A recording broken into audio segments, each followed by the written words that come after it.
Season 2, Episode 38. David and Matt party in Montreat, Day 2. I'm kind of wanting to go back to what I said yesterday. David and Matt crashed the scholars party. Okay. This is Wedding Crashers C.S. Lewis style. Season 2, Episode 38. The Wedding Crashers, C.S. Lewis style.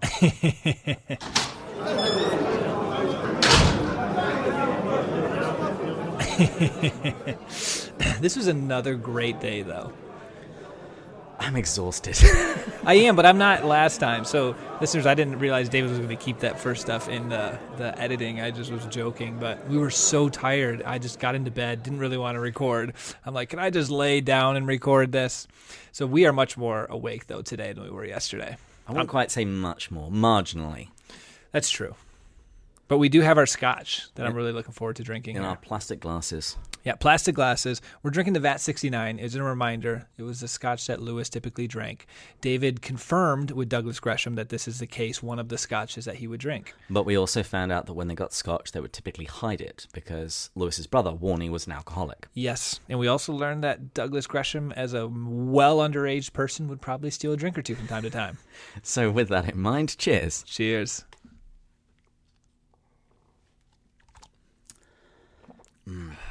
It doesn't burn too much. No. And like I say, subsequent sips, it just evens out. It really does. I'm starting to like this a lot. And you can't get this in the States? Nope. Wow. Oh, actually, that's not entirely true. You can get the VAT 69 Gold, but I haven't tried that. Okay. And how many more bottles do you have in San Diego? I have one more. Okay, so that's an excuse for me to come to San Diego. All right. So let's talk about today. And I'm actually going to suggest let's start with the afternoon activities and we'll work back to the morning. I like that idea because the morning talk was standing ovation, not only worthy, it actually got a standing ovation. It was incredible. So it was a speech worthy of Aragorn. It really was. And anyone who's listening to this, make sure you stay till the end. That's a hook.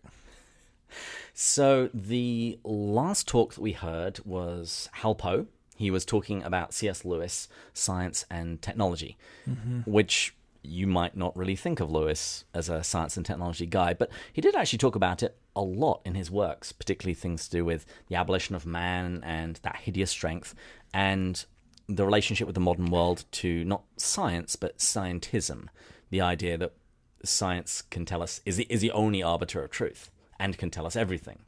We also learned most of his God in the Dock essays in the first part were all science and religion related. But what I liked about Hal Poe, I'm saying that right? Mm-hmm. Yeah, is he's becoming a C.S. Lewis scholar, but he's just a science and religion scholar. He's written 5 or 6 books he mentioned at dinner. I think 5. Yeah, on science and religion, not Lewis related.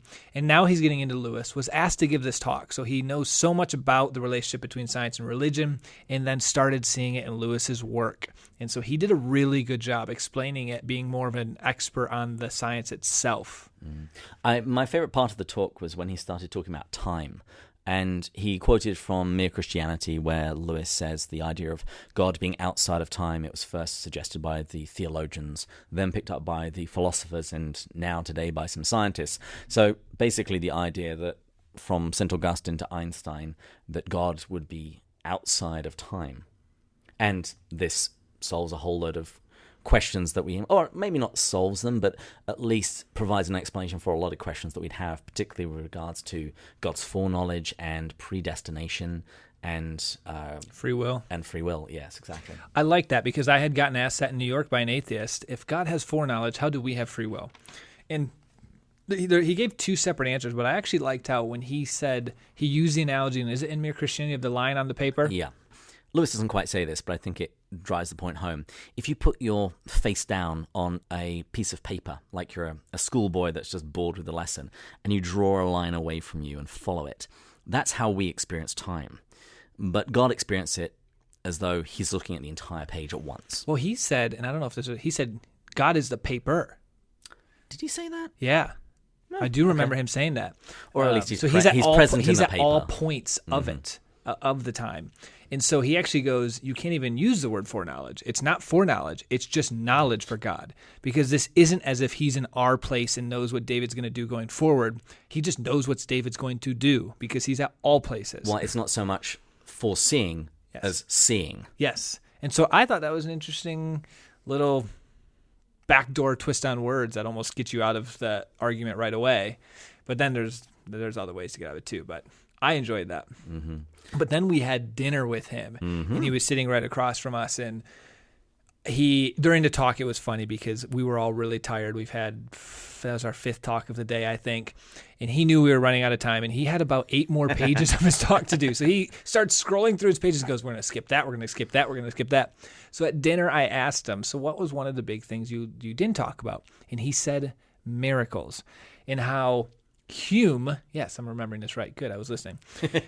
Hume said miracles are a violation of scientific laws. Natural laws. The problem was theologians had a hard time refuting that because they accepted that definition. And he goes, Lewis never actually accepted that definition, that is what miracles are. He said they're an interference, which is a very big distinction of natural laws. And we remember, for our listeners, if you listen to our Mere Christianity, there's a chapter where he talks about putting the coins in your drawer at night. You close the drawer, your coins are in there, you wake up, you expect them to be there. They're not going to move. The natural laws, those coins cannot move. But then you wake up and the coins aren't there. You wouldn't assume that the natural laws were violated. You would assume a thief came in the night and a higher law superseded those natural laws and moved the coins himself. Well, that's what God is doing, interfering with the natural laws because his law is higher. I actually really liked his example of both the light bulb and the plane. The plane is violating, an airplane taking off is violating a natural law to some degree. It's not truly violating, but it seems like it is because that wouldn't normally happen.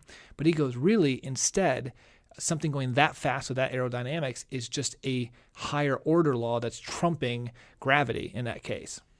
So I like the way he described all of that. And he also has some amazing bow ties. Oh, he does.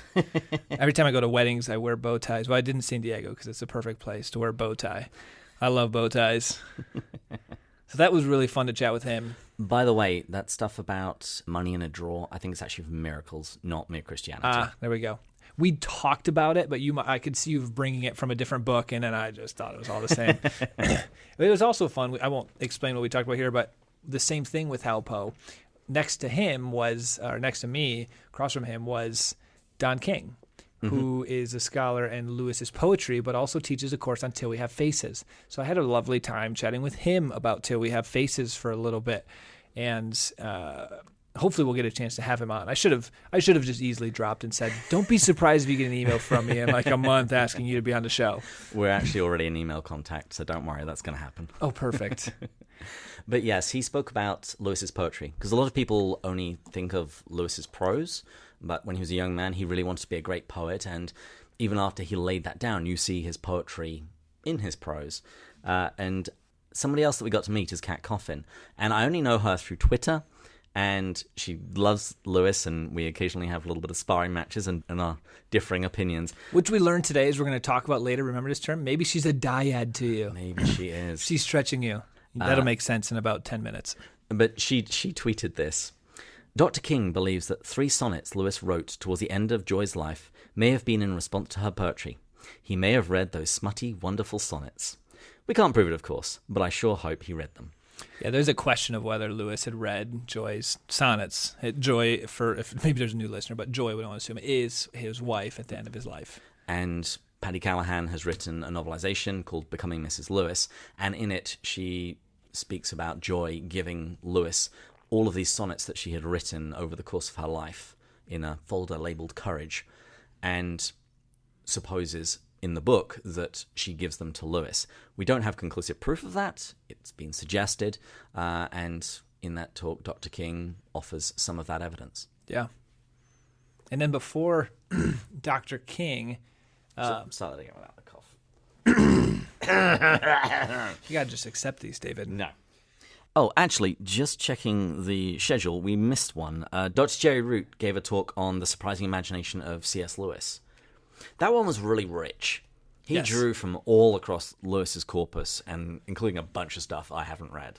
So what we're saying by that is it's difficult to synthesize the big takeaway. The big takeaway is Lewis was so incredible with his imagination that he could turn these stories that we love and know we feel in our hearts. Like he talked about archetypal stories of this idea of these gods entering into creation, and Lewis was able to tap into that really well with his story. So he could convey theological truths in these stories really well. And he gave one near the end of his talk of Lucy and Aslan talking. In The Voyage of the Dawn Treader, which is the next book you're going to read. Yes. I haven't read the book, but the way he was describing her reading and then talking to Aslan and then saying, I want to hear this story for the rest of my life. And she was saying, or Aslan responded something like, this is the one story I will tell you into eternity. And then he said he's referring to the gospel message. So that's an example how Lewis used his imagination to turn the fact that the gospel message is constantly the joy that we want every single day into eternity into an example of a story. And Lewis used the Narnian Chronicles and his other writings to smuggle that through. He actually gave a great example of James Cameron when he was saying that... Yes, he did. James Cameron just keeps... He always keeps ragging on Christianity, but all of his movies are basically our story. And he gave the example of Terminator 2, Titanic, the Avatar. In all of these, there is some form of incarnation and some form of sacrifice for the other.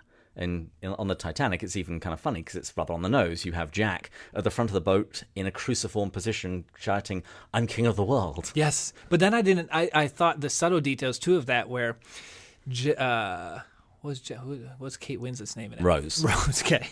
Rose, at the end when she's brought back as like the 90-year-old person, had said, Jack saved her life, but he was never actually a part of the manifest. Like he wasn't actually a passenger on the boat, technically speaking. So there's kind of a bit of a symbolism there. Like, was he really there? Was he not? Did he save my life? Was she just crazy? Was he just crazy? And yeah, the Avatar, the same thing. I mean, those were great. Which he said literally means incarnation. Yes. And then how you have the person going into the world, saving the world. So this guy, all that to say, there's this archetypal story. That's something I will say that I've learned recently from Lewis, that there's this archetypal story that we're all familiar with, this idea of this God entering into creation that's told in other mythologies. And we've learned recently, or I have, that Lewis knew that, and then it was Tolkien that eventually told him, but with Christianity, it became true. And that's something atheists use to say, look, this idea of a God dying for his people is nothing new, therefore Christianity is false.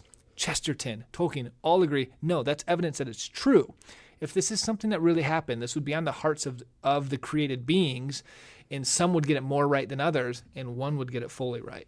When myth became fact. When myth became fact. You mentioned Chesterton. He actually quoted Chesterton a bunch. He did. There's one quotation, I'm going to have to look it up. It was something along the lines of, this world will never run out of wonders. The most want of wonders, but perhaps wonder. So it's more of the lenses through which we view the world. That's going to be the bit that's going to be defective, not the world. Yes. And if anyone's read Orthodoxy, it's the same idea he presents in his chapter on the ethics of Elfland. I can't wait to do a Pints with Chesterton someday. He is the most quotable human being in the world. Never take life for granted, but rather take life with gratitude. We don't need a church that changes with the world. We need a church that changes the world. Yeah, he's also harder. So yeah, and we get it distilled in Lewis anyway. That's true. One other thing that I liked, he began by talking about small and large portions, and he says, "So brilliant! If you've come to this conference hoping to get a small portion of Lewis, I hope you're disappointed. And if you've come looking for a large portion, I can't remember if he said, I hope you're satisfied." Well, no, he said if you're coming to get a large portion of God's divine grace or love or the gospel or something like that, it was a Christian thing. Yeah. I hope you guys are overly satisfied. Overly satisfied, that's what he said. But he did it, but I'm not going to go through the story, but he did it with the cool setting up about 5 minutes of him being a poor person and going in a cafeteria and learning getting 31 cents and getting a small portion and then a large portion. It was just a great story. One line he quoted from Lewis that I really liked, because I'm going to steal it and use it in my talk this weekend, is Lewis apparently said that most of my books are evangelistic, because that's going to be effectively my thesis when I'm talking about C.S. Lewis, Apostle to the Skeptics. I'm going to spend the first part of the talk talking specifically about mere Christianity, the argument for morality, the argument for Christ's divinity, but I'm then going to spend a little bit of time talking about all of his fiction. It's like this was no less evangelistic. I did love his story of Hollywood when he got asked to give a talk to Hollywood writers about the... They were Disney artists. Disney artists. Yes. They were definitely artists. No, they were Disney artists. I just kind of put that on to Hollywood, but you are correct. Disney artists. And he it was told that he's supposed to talk about like the artistry and the beauty of Tolkien and Lewis, particularly the Narnia and Lord of the Rings. And they know they're Christian, but don't really go down that path. But in the Q&A, you can answer any question as is. So he's telling it all, and of course, he's not getting explicitly into that part. And then his first question is, so Lewis and Tolkien were Christians. Can you speak to that? And then he said every question after that was about the Christianity within those. And he told that story because it's a testament to how these books are such a great work of art that even atheists love them, but they create opportunities for you to talk about Christianity. Mm-hmm. And that's actually something that Crystal Downing said in her talk when she was talking about the purpose of the Wade Center. She works there with her husband. Oh, yeah. And that they have people of different faiths and no faith coming to the Wade Center to go and see the Tolkien and Lewis artifacts. And that is an open door to speak about the gospel. Yeah. I remember when I was reading the first 2 books of the Tolkien series, Lord of the Rings, and I started telling people I'm reading it, and they said, "Oh, that's so cool." And I said, "Do you know how much like Catholic symbolism is in there?" No, I had no idea. And I would talk about it. Mm-hmm. And speaking of Crystal, she and Diana Glyer, they did a panel in the morning. That was really cool. And Crystal gave her own talk on Dorothy Sayers. And Sayers, she seems to keep coming into my life recently, so I figure I'm going to have to start reading more of her stuff. I actually bought a book of her poetry. I had no idea that the book I had read 3 years ago, roughly, called Gaudy Night, was Dorothy Sayers, or this Dorothy Sayers. Yeah, she was a mystery writer, among many, many other things. Yeah, that's where the money was. That's such a good book. My favorite part of Crystal's talk was when she was recounting some of the letters that were exchanged between her and Lewis. And Lewis had asked her to contribute to some evangelistic tract, some kind of pamphlet. And Sayers seemed to really resist that. And she seemed to have a far clearer grasp that she's producing beautiful art, and that will do the evangelism. Yeah, she said, good work is Christian work. Yes, and I'm going to have to look it up. I will post it on the website, or it'll be a quote of the week at some point soon. She said something along the lines of, I'm not going to go to the son of the carpenter and say, okay, the wood's kind of green, the joins don't quite work, the glue's not very good, but it's church furniture.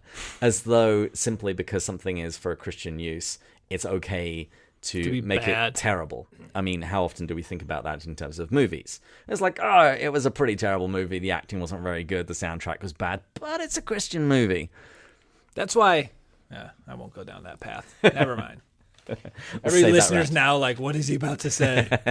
I'll say 30 seconds on it. I read a review of the Hallow app, and it said, Hallow, by the way, that's one we recommend, HALLOW. And it said, I can't believe I have to pay for this. Prayer should be free. And I'm thinking to myself, content doesn't grow on trees, and you're competing as an app for attention of everyone, atheists as well. And so to make it good, high-quality content costs money. So I wrote a review right after reading that, completely addressing that guy for them in a pretty intense way. Like, are you kidding me? If this is a free app, it's going to be crappy content. No one's going to do anything. The user interface is going to suck, and that's why you're paying.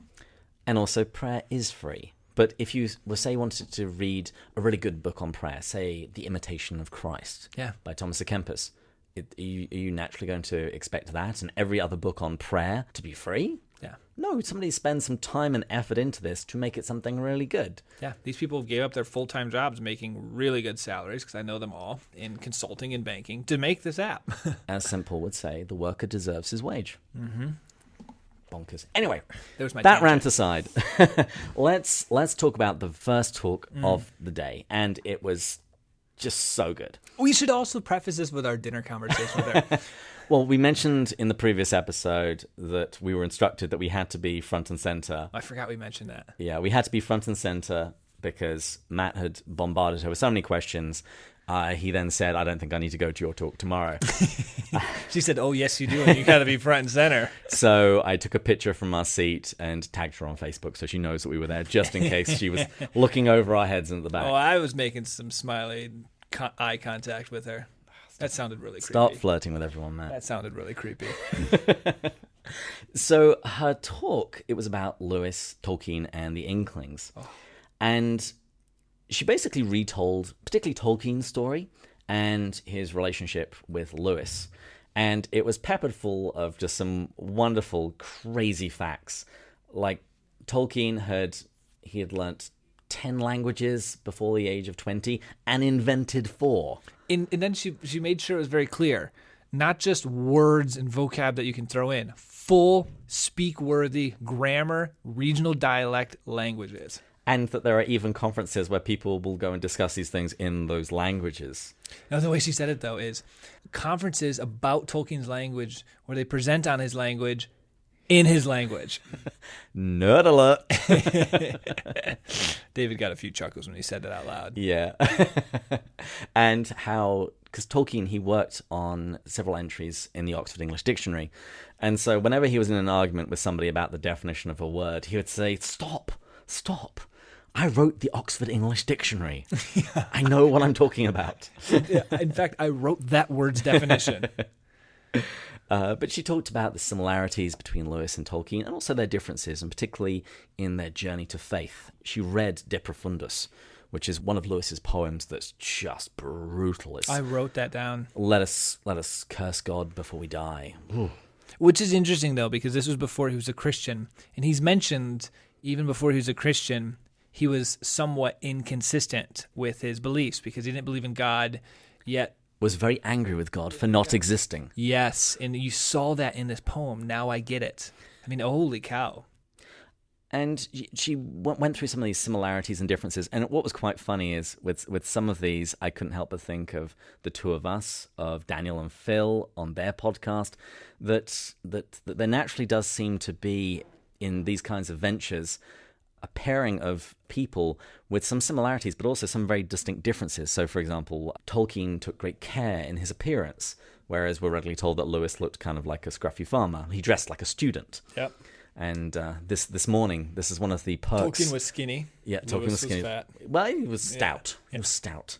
And Lewis was tall, he was short. Yeah. But regarding their presentation of themselves, personal grooming, this is one of the perks of sharing a room with Matt.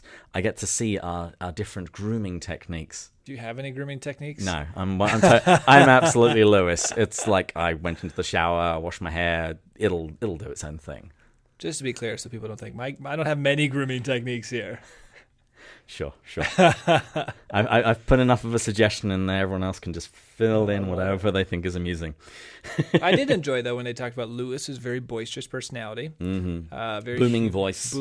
Robust sense of humor. That was a phrase I wrote down. Yeah, and Tolkien was not. He was very narrow of interest, a lot less sympathetic because of his narrow interest. A little bit of a stutter. Everything is a by the way. Yes. Honestly, as I see this, it's almost like he is the type one who only thinks they're good if they're only thinks they're loved if they're good / perfect. He strikes me as that.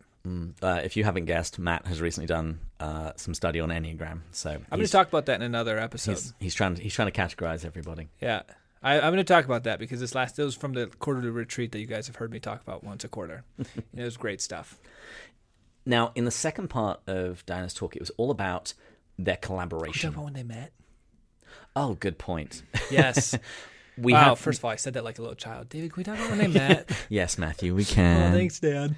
I have given this as a quote of the week before, but go for it. You tell the story. Yeah, it just told it really well because I guess, so they have writings from Lewis when they met, and Tolkien didn't write anything, which was first assumed that maybe Lewis just didn't rub Tolkien in any way. And Lewis was a nobody at the time. He was new. Tolkien was about 5 years ahead of him, had a bit of a brand already. Mm-hmm. And so Tolkien didn't write anything. Lewis wrote something along the lines of like, nice chap. This is in his diary. This is his diary. Met Tolkien, nice chap, blah, blah, blah. But could use a good smack. So clearly he was a bit either arrogant or overly confident in his beliefs / narrow ways. But I like that. Could use a good smack. I think that's true for most people. Yeah. I always think of that with David. You could use a good smack. Well, speaking of good pairings, in the second part of the talk, she spoke about the dyad, the idea of having at least two figures that complement each other in their collaboration, but also in their differences. And she gave some other examples, like John Lennon and Paul McCartney.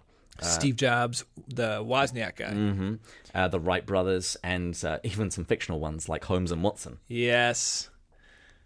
But her whole point with that was that these people have really strong differences. And in fact, if you meet a lot of them, and she actually said this about Tolkien and Lewis, and you didn't know they were friends, and you were like a fly on the wall watching some of their conversations, you might think that they were enemies, that they hated each other, because the way they view the world, approach the world was so different, and yet they were so strong-willed. You would get in some pretty aggressive, intense arguments. I envisioned Steve Jobs and Wozniak getting like at each other's throats.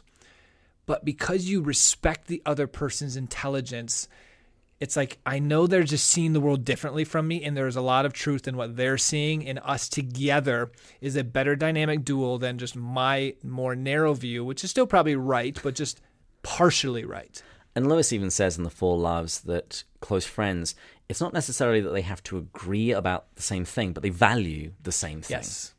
Because both Lewis and Tolkien, for example, they got in an argument about, was it like how explicit you bring Christianity into the writings? They couldn't agree. Yeah, but they both love Christianity and agree in evangelizing. It was just, how do you do that? What's the means to the end, but the same end? And then she walked through some progression in their relationship, that they would meet on Mondays in Tolkien's rooms and then go to the Eastgate Hotel for lunch. And that happened for about a year until Tolkien, we don't have the description of what happened, but she presented it beautifully as to how she imagines it in her mind, of him asking Lewis to read the story of Beren and Luthien. Which is first of all, the reason she acted out somewhat in like a timid Tolkien asking, which you wouldn't think now in hindsight because he's such like a big weight. Letting someone in to read a work in progress is a really scary thing. Like, if this is my first pass at something that I'm passionate about, but I know it's pretty flawed, and I give it to David to read, I'm going to be scared of some critiques. What if he says, Matt, this is not good? That's what he did. He invited Lewis in at that level. And Lewis dashed off a quick response saying how much he'd loved it, that he'd have loved it if this was just some anonymous thank you response. Response. Yeah. A thank you response. Like, thank you for the gift of me being able to read this. And after dashing off this quick note, just singing its praises, he added a bit saying, further comments, including quibbles about individual lines, will be forthcoming. And then, I think it was a few weeks later, he then sends him 14 pages of quibbles about words, lines, suggestions, and even rewrites part of it. She said rewrites great sections of it. Imagine Lewis rewriting great sections of Tolkien. I just can't stress that enough. But the fact is, this was the collaboration that the two of them had. And she said Tolkien appreciated the second letter even more than the first letter, even though the first letter was all praise. And then in the final part of the talk, we've been hearing the story about Lewis and Tolkien, and then about their own collaboration, how they influenced each other. But then the final part of the talk just took it home. Oh, it was incredible, because we talked about how that concept of dyad, these differences. She goes, what was so important was their differences allowed them to expand their point of view, challenge each other, critique, stretch them, embrace the uncomfortable. So she's now starting to get into this part where she's just sharing the importance of differences.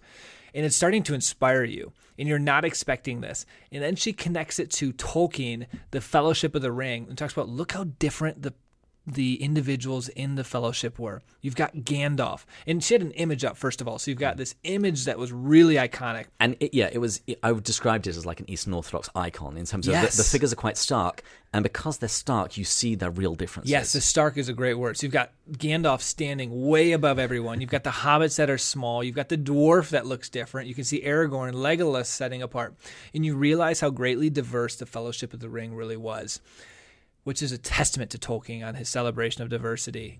And then she connects it to the church and how in Scripture you have the verse Ephesians 4, and you also have that 1 Corinthians of the body, and we're all one church but many members, and so you've got these different verses. What's the Ephesians 4, by the way? They're sort of parallel verses. They're about the same thing that the eye can't say to the foot. Perfect. And there are many gifts and one giver. Yes. And so you're getting this historical account of Lewis that you're enticed in, and Lewis and Tolkien, the relationship. And then all of a sudden she switches to this. It's not a switch, but it was subtle progression. And you just felt like you walked away from the inspirational speech about how, one, I want to surround myself with a diverse group of friends that challenge me, stretch me, and celebrate that diversity. And you're like, whoa, what just happened? And I actually read her book Bandersnatch a little bit earlier this year, and that was one of the inputs to actually start another group in San Diego, an Inklings group, where we're just going to meet at the pub, and people are just told, bring something that you've read, that you want to read, and that you really love. Yes. And I'm sure we're going to get the whole gamut of stuff. And then you have to stress to people to critique and be open to that critique. And to be uncomfortable and to live in that state of uncomfortability, because that means you're growing. I even was thinking as I'm listening to this, I'm starting a business. Okay, I want to make sure I build a team of an executive committee that challenge, that have a difference of views. And that's actually really hard to do. Mm-hmm. So she does this, we're all thinking this, and then boom, she finishes, standing ovation. There was only a half. Well-deserved. There was only a half one for another person. Like, this wasn't something the group was just throwing out to the scholars. Mm-hmm. And it was well-deserved.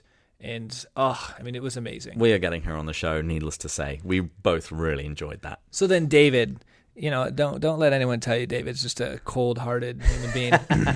He goes off to the bathroom, grabs himself a little bit more coffee right when she finishes the talk. There's only like a 2-minute break. He comes back and he bought me her book, and it's signed. Because he was astute enough to recognize that after that talk, everyone was so impressed they were going to go buy her books that were there. Of course, you can get online, but you couldn't get like the signed one there. And sure enough, I think we heard 30 minutes later, her book was completely sold out. Everyone went after the talk. So David was smart enough to front run that, and he got it for me. So now I have a signed copy of her book. Love is patient. Love is kind. Love is sometimes kind of sneaky. So David, thank you for that. I really appreciate it. You're welcome. Then I thought to myself, Matt was the opposite of David, not astute enough. David pointed out this book in there that was more of an ancient historical covered book of one of Lewis's. And he said, because I asked him, like, what of these books would you buy? And he pointed out, this one's pretty cool. I was like, I'm going to get him this later. It's gone. Matt was not astute enough to think through about that.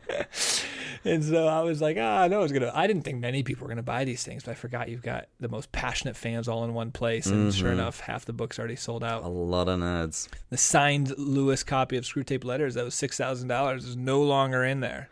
Shoot, I was going to buy that. Yeah, so close. So close. Yeah. Just looking for an ATM. Yeah.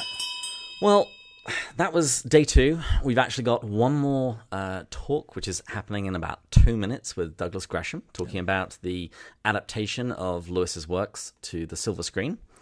And we might try and get in one more of these tomorrow. It might have to be exceptionally quick because we're finishing midday. Yeah. But that was day 2, and we're absolutely loving it. Yeah, we hope you guys got something from that. We know these are obviously different. We know maybe some of you are dying for our seasons to start back up because it's been a while since. Soon, very soon. So if you're someone who really likes the going through the chapters, that's going to be starting soon. But we appreciate the patience on that, and we hope you guys got something from this and that you felt a bit a part of it.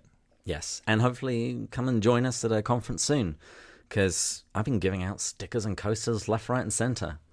It pays to come and say hello to me at the moment. Yeah, let's start. If anyone wants to respond to us on Twitter or social media and put some bets in until how long David is invited to speak at one of these conferences.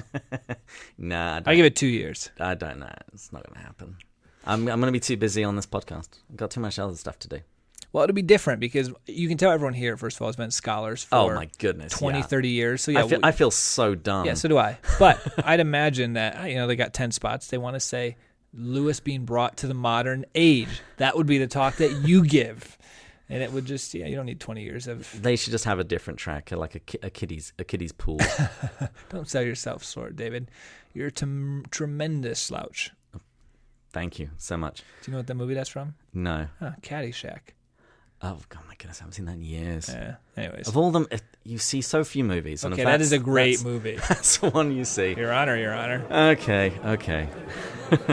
Well, everybody, hopefully you'll be able to join us tomorrow when we'll do a very quick episode just summarizing the last half day of the conference. When we'll be going further up. Further in. Cheers. Cheers.